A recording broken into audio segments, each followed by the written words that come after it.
Hello, everyone, and welcome to Beyond the Box, again with Dr. Ronald G. Taylor, sponsored by Novo Dia. And also want to just really say thank you for all the support and feedback that you've given us around these conversations. We try to keep them as authentic as possible. I'm a retired superintendent with about 30 years of public education experience that includes being a teacher, assistant principal, assistant superintendent, and also superintendent. And for those who are interested in reading some great stories about careers that are interesting and about the fight for instructional and educational integrity and equity, you can also feel free to look for my book. It's The Courage to Lead with Integrity for Equity, an Authentic Educational Equity Journey. That's available everywhere. There's also, of course, linked on my LinkedIn. Welcome back to another episode of Beyond the Box. We're just so happy today to be joined by Jeremy Qualls. Jeremy is currently serving as the Executive Director of Entrepreneurship and Innovation and Director of College Career and Technical Education, CCTE, in Williamson County Schools. In this capacity, he has conceptualized and launched initiatives like Entrepreneurship and Innovation Center, the EIC, connecting students to authentic industry experiences. We really believe in CTE here on Beyond the Box is definitely another pathway for kids to find their true value and true success in the real world. Welcome, Jeremy, to our podcast. Thank you so much for having me. I look forward to the conversation. Awesome. Thank you. Thank you so much. And for those who can't see, Jeremy is sitting inside his new tech wizard space that's being built for his kids right now. So if you hear a little bit of construction sound, please don't be bothered. It's just progress for all of us to see. So building a coherent CTE and entrepreneurship pathway, what motivated the initial restructuring of CTE in Williamson County? Well, it's interesting that you asked that. Our demographics here in Williamson County we're a very affluent area. It's a suburb of Nashville, and average ACT score is north of 26. So it's like 90, high mid 90s percent are all college going. So when I started this particular role 8 years, our first goal was how do we transcend the thought processes of, hey, I'm going to college. That's a cool program, but it's not for me.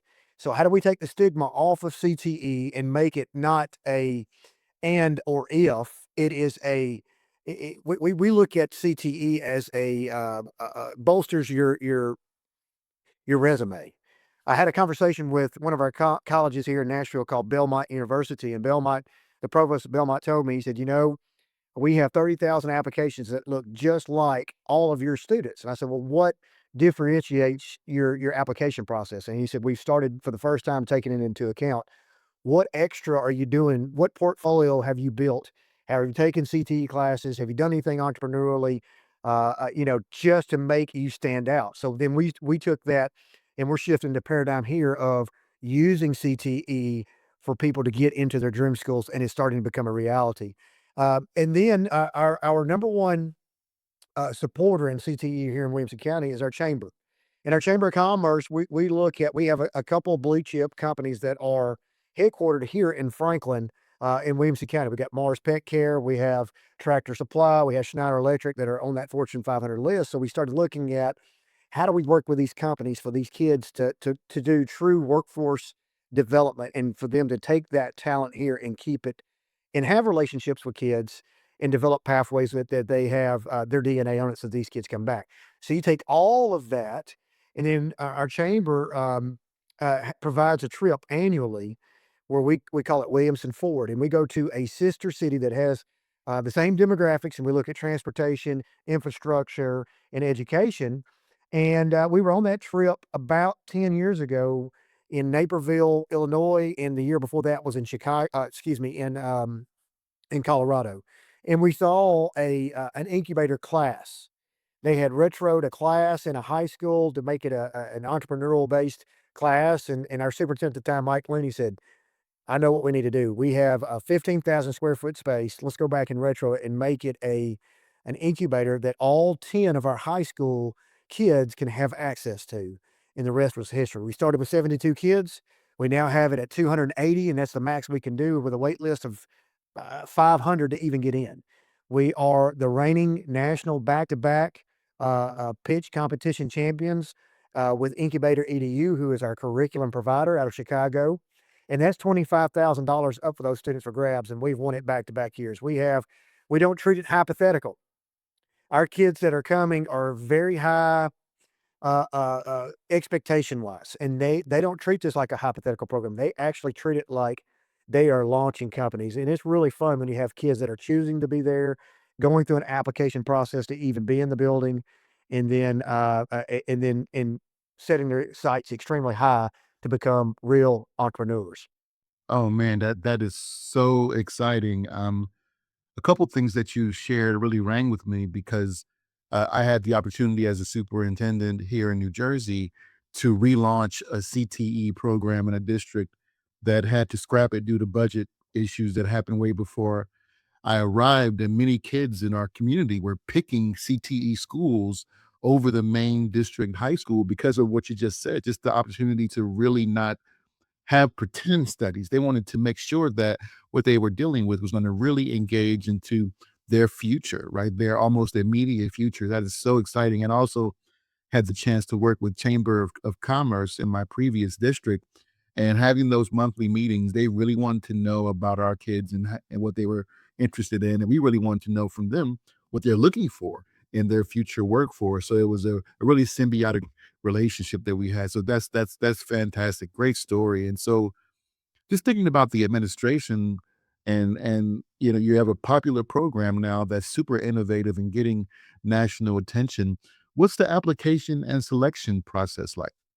Yeah, so that's a great question. We send out we had to start the applications because of the fact of the demand, and and I think all that did was exacerbated the problem because the minute you made it competitive, our kids now we created what we call the Apple Store effect.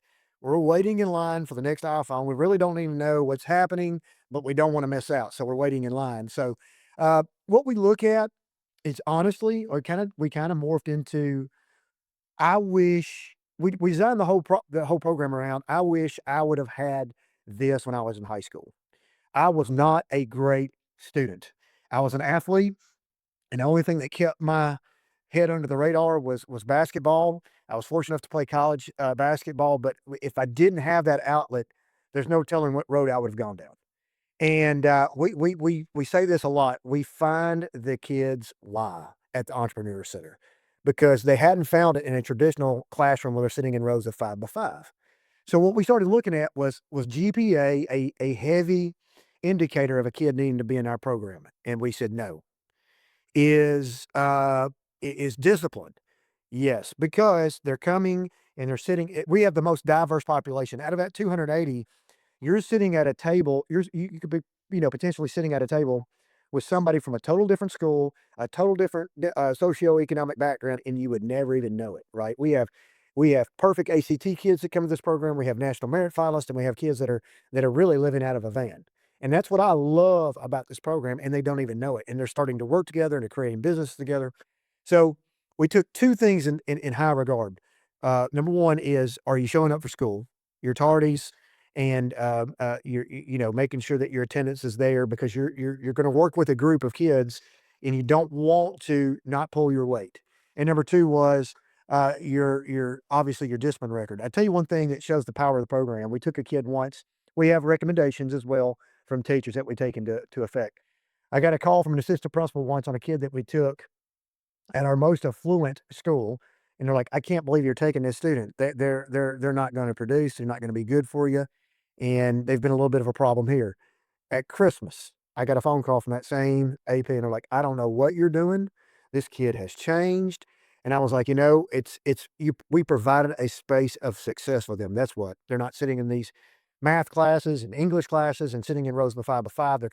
They're getting that 2 hour break every day, coming to the Entrepreneurship Center and doing what they love, which is create and finding their why. So, it's really exciting when we start discussing this. There's a lot of parameters. It's a very simple application. It's not overkill. We do ask them to produce some type of statement of why they should be in there to kind of see, their pride in their process of being in there. But we look at discipline and we look at absenteeism. Really, that's the two most important things that we look at. Quick follow-up for that. I find that so interesting. Who's evaluating the applications? Is it multiple teachers? Is it a department head? Is it you? Is it a committee? How are the applications reviewed? So this being a standalone program, the Entrepreneurship Center. So the EIC stood for Entrepreneurship and Innovation Center. We just got a $15.5 million grant and to build this new building that I'm sitting in right now. So the innovation piece is now moving to this building. The entrepreneurship still stays in that current building, and now it's called the EIC stands for Entrepreneurship and Innovation Campus. And we're going to have 800 total students coming every single day to these two buildings combined. So we have a team at the Entrepreneurship Center. I have an assistant director. Her name is Paula Chilt, and she does all day to day. She is the director of the Entrepreneurship Center. So her and her team of four facilitators, as we call them, they go through the process of looking at the applications, and they kind of grade those out with a matrix that they create, and then they award the golden tickets to those kids. And you would have thought that we have given them $1 million. So the golden ticket process is literally a simple card stock that you have been accepted, and it provides PR for us. They post it on social media. They're excited about it, so that works for them. And our new building, we have 5 brand new CTE pathways that we've never had before, and we've got 5 teachers, and Chris Schneider is our director of this building, and they're following the same blueprint of sitting down, creating that. We have a career coach that kind of oversees from a counseling standpoint all the students for this building so that they can do the actual onboarding and working with their in-house school. So they're leaving school to come here and going back to their home school before the day is up. I wish we had a mechanism in place where they spend all day with us, and the students wish that, but we don't have that. They come to us and then go back to our home school. So it's very layered, it's very nuanced, it's different for each of the facilities and each of the programs. But our teachers and our the directors of the program are the ones that are actually making that selection process. Thank you for that, and congratulations on expanding. That's always a wonderful thing. I guess one of the operational pieces that really interests me, kind of the nuts and bolts of managing a program that's so dynamic and so successful. Um, how are the kids getting to campus and back? Are they just simply riding school buses? Are you fitting in their EIC with their master schedule for their general studies? Yep. Do you give kids priority if they're already in AP courses? I'm just imagining all the machinations of dealing with high school programming, something that I've dealt with a lot in my career, and is for those who have not done it, it can be really, really complex. Yeah, it is. It's a logistical nightmare, and thank goodness for Chris and Paula because they're masters at it. So the Entrepreneurship Center has been in effect for this is year 9 coming up, so it's been around for 8 years. So what the it's funny because we use the saying over there for our kids of fail often and fail forward, and we have done that as educators. So it's kind of evolved. So at the Entrepreneurship Center, we start at 7 a.m. Our very first cohort starts an hour before school. That shows the power of the program. So that means if students are running a full AP course load and they can't sacrifice any time to get over here, we have that 7 a.m. 0 period cohort for them. And it's one of the first to fill up. So kids are choosing to be at school an hour early for this program. That shows the power of that. So the starting and the finishing of the day is mainly made up of upper class students that can drive from their schools. So they have to give up 2 free periods. We have a study hall for every kid, and they have to bookend it with their EIC time, or they give up their cafeteria time, and they can pick up something on the way here. So that blueprint has been set in effect for 8 years. The middle of the day periods, we have bus routes that go and pick them up. So it was very important that when we were developing this building that I'm sitting in, the Innovation Center, that we found a piece of property that was close enough we could double up the routes.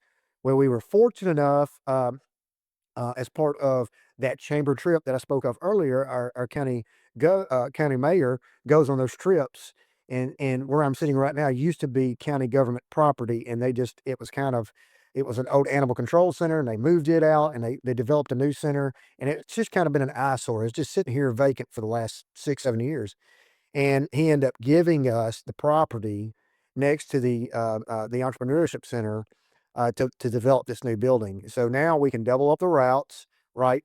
But the problem with that is our innovation center has 5 programs that are all over the map. One is a standard hour-long course, just like our entrepreneurship center. One course is a half day. One course is double block. So it's a little bit different, but all the upperclassmen that come are going to provide their own transportation, and those underclassmen that can't drive, we've got bus routes. But it's not something that's really easy to iron out.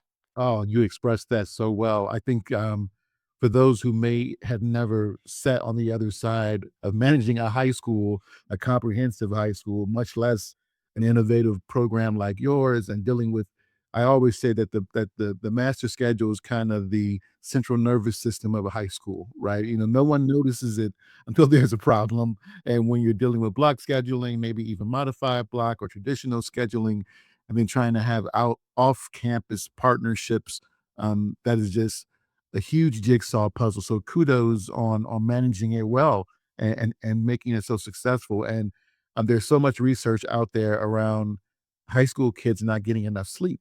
And so it's interesting to hear that you have kids who are picking the earlier than school opportunity, which really, as you said, really speaks to how much they love and really want to be a part of this program. And so, thinking back to one of our last questions here, thinking back to the original design, and now year 9 of success, and winning awards nationally and all those type of pieces, and your recent expansion in 5 pathways.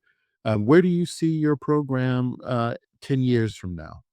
That's a great question. We ask that quite often. We like to forecast. It's fun to look out ahead and say, what can we do?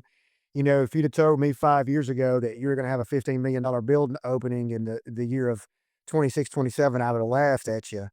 And we had a lot of people tell us in this area, since it is such high college going rate, that they didn't think it was going to be successful.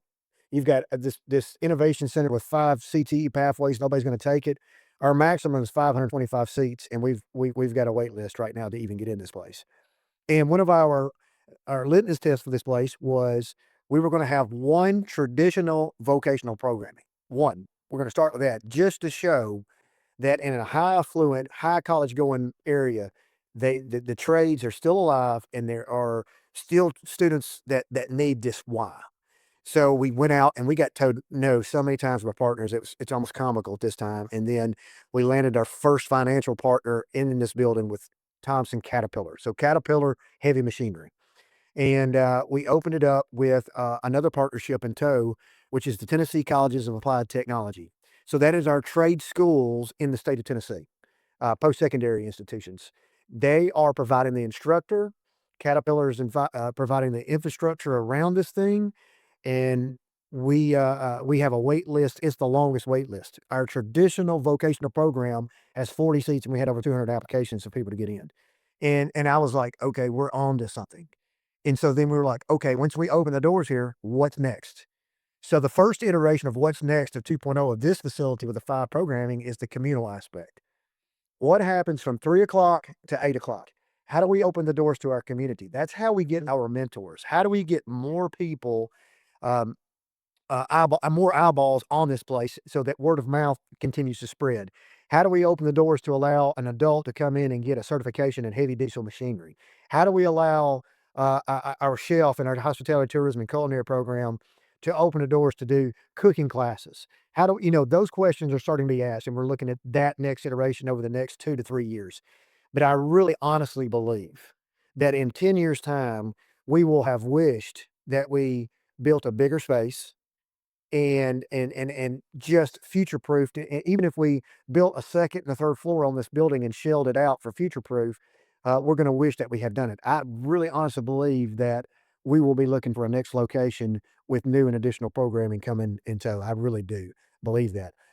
We were lucky enough to get this building built through what was called the Innovative School Models Grant through our governor, Bill Lee, at the time, who allocated $500 million in a competitive grant process to open and do things like this. And we were the only school system to utilize 100% of that funding for brick and mortar. So when I'm long gone And in 40 years, we look up, this building can still be used for something innovative. And I'm proud of that work and that vision with all of our team. And you asked a question a while ago. When you're talking about successful programming, it's very simple. And if anybody's watching this that is aspiring to be an educational principal or a leader at whatever, the recipe is very simple: talent development, and hire great people around you that are that see the need and the want and will do whatever's necessary for successful students. And that's it. And then get out of the way and let them go.